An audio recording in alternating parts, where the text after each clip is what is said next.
पाकिस्तान ने ईरान पर जवाबी हमला कर दिया है। ये खबर इस वक्त छाई हुई है। अब आप सोच रहे होंगे कि ईरान और पाकिस्तान दोनों मुस्लिम देश हैं, लेकिन दोनों एक दूसरे पर हमला क्यों कर रहे हैं? दोनों एक दूसरे के दुश्मन कैसे बन गए हैं? पाकिस्तान और ईरान दोनों ही मुस्लिम एकता की दुहाई देते हैं, इस्लामिक एकता का दुनिया को पाठ पढ़ाते हैं, और उसके बावजूद दोनों एक दूसरे से लड़ रहे हैं। ये सवाल सबके जहन में है। ये मैं आपको बताऊंगी कि कारण क्या है कि दो मुस्लिम देश आपस में एक दूसरे से टकरा रहे हैं और पूरी दुनिया इस वक्त इसका तमाशा देख रही है। आपको याद होगा कि अभी कुछ समय पहले फिलिस्तीन के मुद्दे पर भी इन्होंने इस्लामिक एकता की दुहाई दी थी। दरअसल मंगलवार रात को ईरान पाकिस्तान पर एयर स्ट्राइक करता है और पाकिस्तान कहता है कि ये हमारी संप्रभुता से हमला है और इसका जवाब हम देंगे, और जवाब दे दिया गया। अब तो पाकिस्तानी मीडिया में तो ये खबर चल रही थी, लेकिन इसकी पुष्टि भी पाकिस्तान की तरफ से की गई है कि हाँ, उसने हमला किया है, लेकिन ईरान के आतंकी ठिकानों पर किया है। अब यह आतंकी कनेक्शन क्या है? ईरान पाकिस्तान पर हमला करता है और कहता है कि हमने आतंकी ठिकानों को तबाह किया है।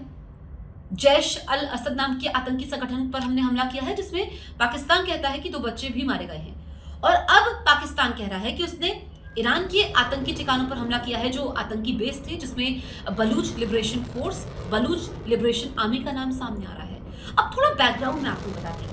बलूचिस्तान आपको पता है कि पाकिस्तान में बलोच लोग रहते हैं, लेकिन ईरान में एक इलाका है सिस्तान, जहां पर भी बलोच लोग रहते हैं। और ऐसे में जो बलूच समुदाय है वो कहता है कि सिस्तान और बलूचिस्तान दोनों को मिला दिया जाए, एक आजाद देश की मांग वो करते आए हैं। लेकिन जो बलोच लोग ईरान में रहते हैं, दरअसल ईरान शिया मुल्क देश है, तो बलोच लोग कहते हैं कि वहां पर उनके साथ नाइंसाफी होती है, उनको परेशान किया जाता है, उनका उत्पीड़न होता है। लंबे समय से ये सब हो रहा है। ऐसे में वो ईरान के खिलाफ रहते हैं, वहां की सरकार के खिलाफ रहते हैं, क्योंकि आपको पता है कि ईरान तो शिया बहुल है, लेकिन ये सुन्नी संगठन है। दूसरी तरफ बलूचिस्तान में भी वो भी पाकिस्तान के खिलाफ रहते हैं, और ये टकराव जो है ये बलूच समुदाय को लेकर के है।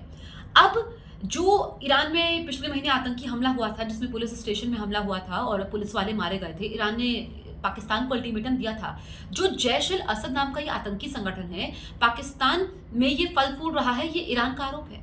ईरान कह रहा है कि पाकिस्तान में ही इसने बेस बनाया हुआ है और पाकिस्तान से ये ईरान पर हमले कर रहा है। पाकिस्तान अपना जो बॉर्डर का हिस्सा ईरान के साथ भी शेयर करता है, तो ऐसे में वहां पर उनके नागरिक मारे जा रहे हैं, उनके पुलिस वालों को नुकसान हो रहा है। ये ईरान हमेशा से कहता आया है। अब पाकिस्तान ये कहता है कि जो वहां पर बलूच लिबरेशन आर्मी फ्रंट उनकी सरकार के खिलाफ विद्रोह करती है, पाकिस्तान के खिलाफ विद्रोह करती है, वो उस आतंकी संगठन को शह ईरान देता है। बस टकराव इसी बात को लेकर के है, बलूच लोगों के आजादी को लेकर के, उनकी मांग को लेकर के। और ऐसे में अब ये दोनों देश एक दूसरे पर टकरा रहे हैं, एक दूसरे पर हमले कर रहे हैं। टेंशन अब ज्यादा बढ़ चुकी है।